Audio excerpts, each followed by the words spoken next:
I'm Alex Michelson. The issue is racist rant. Leaked audio of a back and forth between LA City Council members unleashes a national wave of outrage and a reshaping of LA politics. With us in studio, Gustavo Arellano of the LA Times, who helped to break this story, and LZ Granderson, who wrote movingly about the power dynamics at play behind the scenes. Then, the issue is the race for California Attorney General. With us, Republican candidate Nathan Hochman. Finally, the issue is President Biden in California. See what happened when I tried to talk with him. As the issue is starts right now. Broadcasting across California, you're watching The Issue Is. And welcome to The Issue Is. We got quite a group on what is a historic week in California politics after the LA Times and Knock LA posted audio of a private meeting between three members of the LA City Council and a labor leader. The city was shaken to its core. In the meeting about redistricting from last October, the group used racist language against blacks, whites, Latinos, Koreans, Armenians, Jews, gay people, just to name a few groups. At the time of this recording, Council President Nury Martinez is off the council with pressure on council members Kevin De Leon and Gil Cedillo to step down. Gustavo Arellano is part of the team that broke the story for the LA Times. He has written about it extensively and talked about it on the Times podcast as well. LZ Granderson is also a columnist for the LA Times, among his 50 other jobs. He has also written poignantly about this story. I really love both of your columns this week, which people can look at latimes.com. Gentlemen, welcome. Great to have both of you on set as well. Gustavo, let's start with you, because you were part of this team that broke this story. What's the backstory here? Where did this recording come from? And what was the motivation to release it now, a year later? A month ago, this recording pops up on Reddit with this cryptic remark saying, like, you hear how, paraphrase to how politics are, especially with labor. Then you actually hear the audio. Labor is corrupt. Labor is wrong. Then it gets taken down. Then about last week, an anonymous Twitter account pops up, tweets it out to some folks around, around Southern California, but my colleague David Zanziner. So then they get the audio. Sunday morning, I'm about to go into the shower. They asked me, hey, can you hear some audio, the Spanish bits, just because we know there's some bad things going. I'm like, oh, God, I got to put on my clothes. And my entire Sunday was just, I had to go get brunch at one point. But in terms of who leaked it, that is a big mystery. I personally think it is someone that got disillusioned with labor. And Los Angeles Magazine actually had this fascinating theory that it was council member running for council, Hugo Soto Martinez, who has had issues with the LA Labor Fed. Of course, he completely denied it. But that's what I'm hearing, that it was someone within labor that wanted to embarrass LA Labor Fed President Ron Herrera, just started to record conversations here and there. They did not expect something like this. Like, the target was Ron. It wasn't Nury Martinez, Gil Cedillo, and Kevin De Leon. They're just collateral damage. But why now? Once they got the audio, when are we going to release it? When is it going to be the most effective? October surprise. Wow, and right before the election, and how crazy is it to think that Ron Herrera was the focus of all this and not the council members as well? Because this conversation happened at a labor building, which makes sense that there might be other people there from labor that were listening into this conversation. Yeah, if you know labor, the battles between labor, the progressive wing, the radical wing, the conservative wing, and the trade wing, it's House of Dragons. It's House of Dragons meets Games of Thrones meets whatever the prequel with Jon Snow is going to be. It is bad, man. LZ, I'm curious for your sort of initial reaction to this, because we know in Los Angeles there has been this history of brown versus black political battles over the years, and this kind of takes it to a new level. Well, my first question is, did you ever get that shower in? Yes, I did. Okay, good. It's not just in politics. It's in various aspects of life where you have minority groups fighting for power within a municipality, and they tend to infight as opposed to look at being a coalition. With that being said, my initial reaction was, this is awful. And being quite honest with you, I'm still really, really sad. I was at the Lakers game the other day and was just kind of looking around like going, who would say that about this beautiful city with this wonderful diversity? Isn't this the goal? And yet, you take one step away from the spotlight and into the shadows, and you see a lot of the ugliness you would see in other parts of the city where perhaps that's not the goal. Yeah. And not to excuse any of it, but like, if there was an obsession with one group, you'd say like, okay, you're just your run-of-the-mill racist, whatever. But she and others just fired off on so know, many right. groups. Like, as I was listening to the Groups audio. that they've worked with, by the way. Yeah. Like, as we're all listening to the audio, you're like, oh my gosh, really? Oh my God. Like, it just got worse and worse and worse. Yeah, and LZ, in your column, you reference one of my favorite shows, which is Hamilton. One of my favorite songs from Hamilton, which is The Room Where It Happens, where Aaron Burr is desperate to get behind closed doors into the room where it happens and political power is distributed. Here's a clip from Disney+.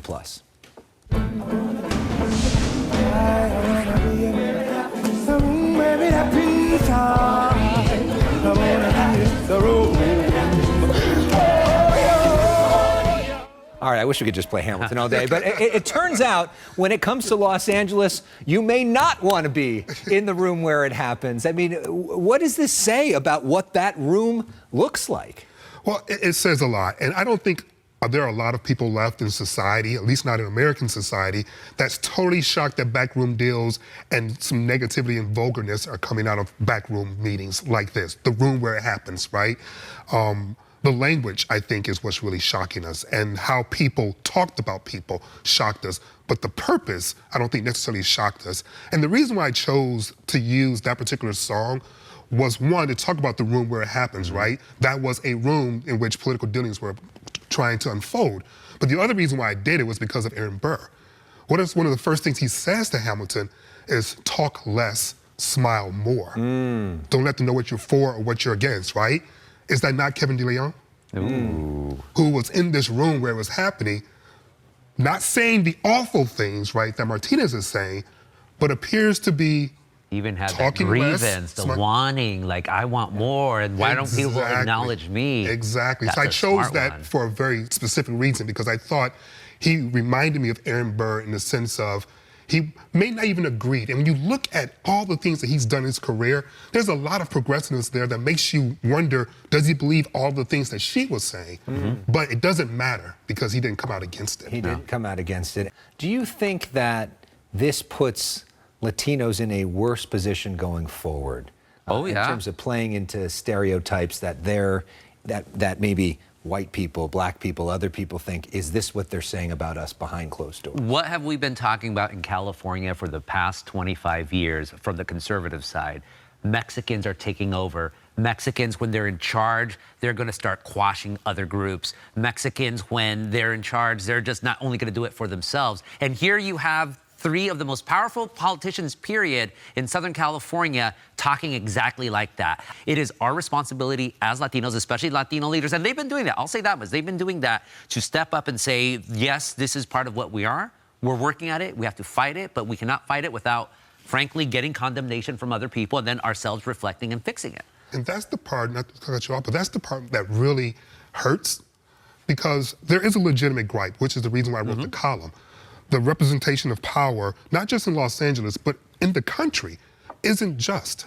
And the Democratic Party, which likes to tout itself as being the party of the, people of color and inclusion and et cetera, they've been somewhat slothful in addressing that issue.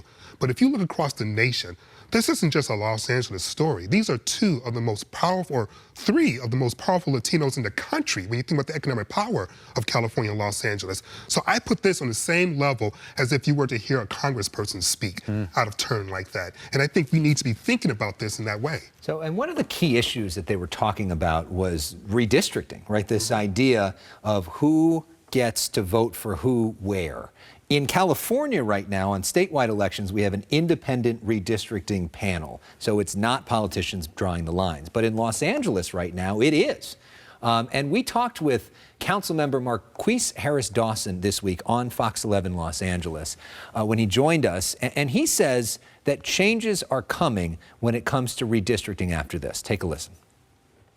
I think we were headed towards redistricting reform with or without this scandal because the last process left us such a bad taste in everyone's mouth, even without knowing about this tape. I think we'll absolutely have it now. So how do you think, LZ, city politics, state politics changes after this? Well, this is a good first step. Of course, you have to then ask yourself, well, then who's the independent committee, right? Like, you can do this until you're blue in the face. But this is a good step in knowing that we need to get this out of elected officials' hands, right? I think, secondly, what I would like to see is a statewide conversation, because this issue, as I wrote about, is only going to continue to escalate. And there are moments when you listen to the audio, again, going back to Kevin DeLeon, who specifically says, you know, we don't have to worry about the Trumpers supporters in Southern California, but the white liberals and the LA Times, people like us, right? So what they're sensing and what he is saying is that this has been an issue for both liberals as well as Republicans. Nothing's changed in terms of demographics, except there's going to continue to be movement there, and we need to have a mature adult conversation. And I would like to see the leaders, the top leaders on both sides, but certainly the Democrats who claim to be the leaders of people of color, need to have a larger conversation about this, because you can't leave this as a local story, because it's not a local issue. Lastly, most important thing for healing going forward, LZ? Listening. You know, we talk a lot, but I think people, again, going back to the elected officials' leadership, needs to listen to the people a lot more, need to listen to the purpose of the meeting wasn't to throw slurs around. The purpose of the meeting wasn't to disparage, you know, LGBTQ people or anyone. The purpose of the meeting was about solidifying Latino power in the city. At the expense of black power. At the expense of black power. You can have an equitable display of power of the Latino population in this area without black erasure. And it's about having the ability to listen to one another to see how we achieve that. Well said. LZ, Gustavo, thank you. Thank you for all your thoughtful work on this. Again, you can read their work at latimes.com. Up next, the Republican candidate for Attorney General in California, Nathan Hochman, is here. Stay with us. You're watching The Issue Is.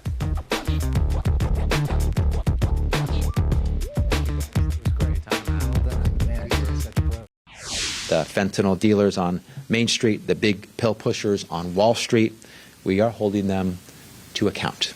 This week, Attorney General Rob Bonta talking about the fentanyl crisis. He's on the ballot, hoping to win his first statewide election. He's running against Republican Nathan Hochman, a former U.S. Assistant Attorney General. Nathan Hochman, welcome to The Issue Is. Good to have you back on the show. Good to have you in studio for the first time. Great to be here. Thanks for being here. Okay, so let's talk about you, because I don't think this race has gotten enough attention.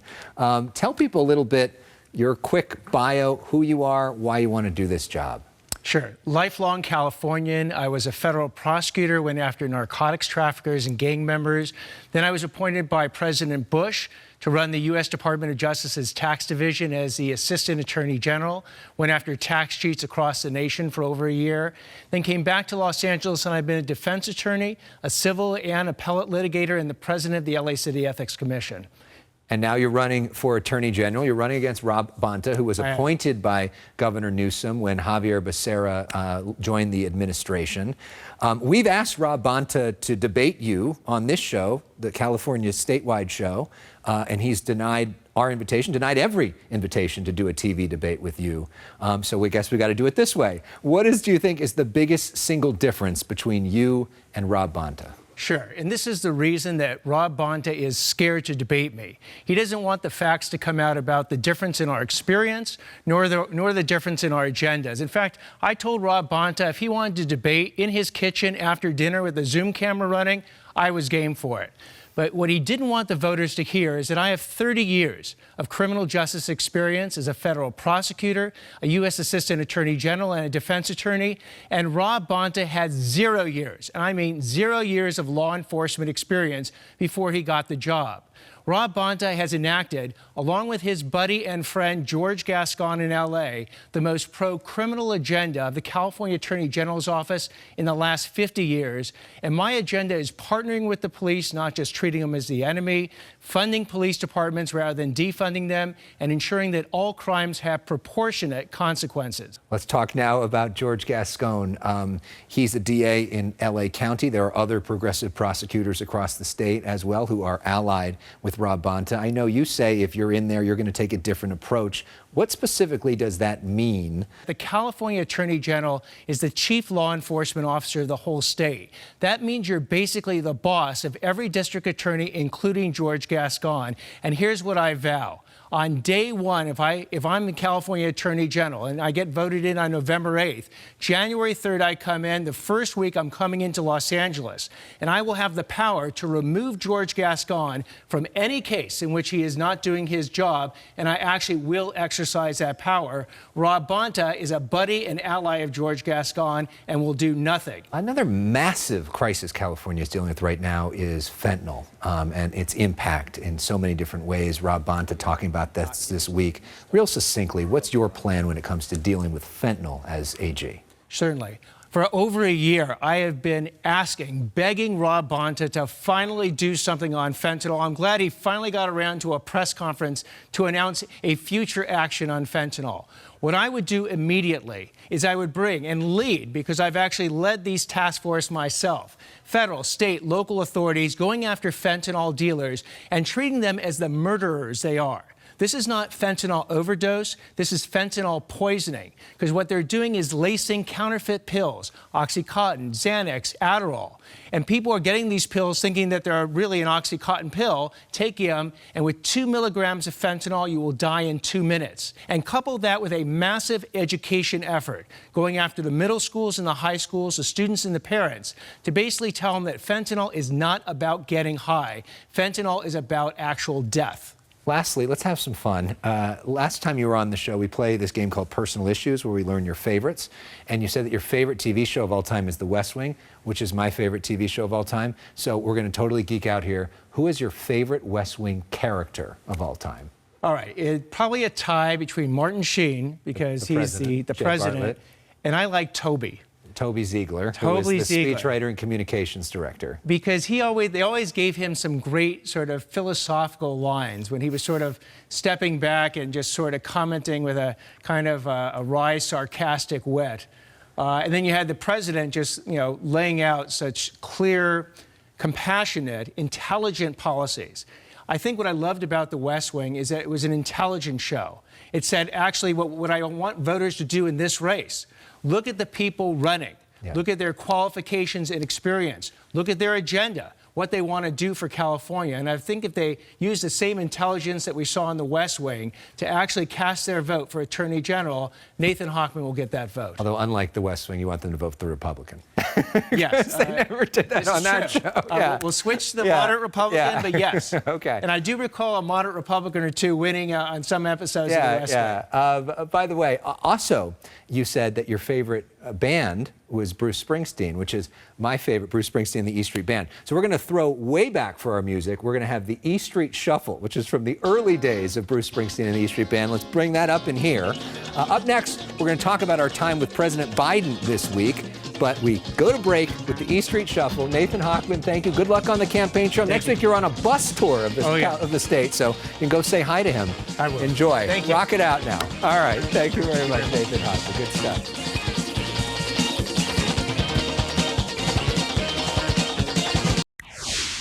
This week, President Biden spent 3 days in California, including a stop in Irvine, where he talked about Medicare and Social Security. Also on hand, Congresswoman Katie Porter, who is locked in a tight re-election fight against Republican Scott Baugh. The president also stopping in West LA to give a boost to a woman who almost became his vice president. Ladies and gentlemen, the President of the United States, accompanied by Representative Karen Bass. President Joe Biden walking side by side with Congresswoman Karen Bass in the midst of her tight race for LA mayor. The president seeming confident about Bass beating businessman Rick Caruso, who became a Democrat earlier this year. Mr. Mayor and soon to be Miss Mayor. Take out order for Bass. The president taking the congresswoman for quesadillas at Tacos 1986 in Westwood. When Biden first landed at LAX, he gave Bass quite the hug and kiss. What does this embrace, literal embrace from the president, mean for you? Well, what it means for me is that the president is the head of the Democratic Party, and he understands that there is only one Democrat in this race. I also spoke with her opponent, Caruso, who in fact registered as a Democrat earlier this year. He described her as Ms. Mayor. Yeah. Well, listen, he's announced his endorsement for her, so that's not a surprise. And they've known each other for a long, long time, and they've been in Washington together for a long, long time. So I think it's, just fine. This visit coming on a week where leaked audio showed a racist conversation between LA city leaders. The president later calling on them to resign. It's a great time for him to be here because he can also send a message of unity. The president did not address the scandal during his remarks. Members of the media are being kept pretty far away from the president, not being given an opportunity to ask him any question. That didn't stop me from trying. Mr. President, any comments about what's happening in Los Angeles with the city council? Any comments? Main message to people of LA? No comment, I guess. Maybe next time. Vice President Harris, by the way, will be in LA on Monday and in San Francisco on Tuesday. And speaking of San Francisco, the Above Los Angeles Instagram account takes us above San Francisco. We'll be right back.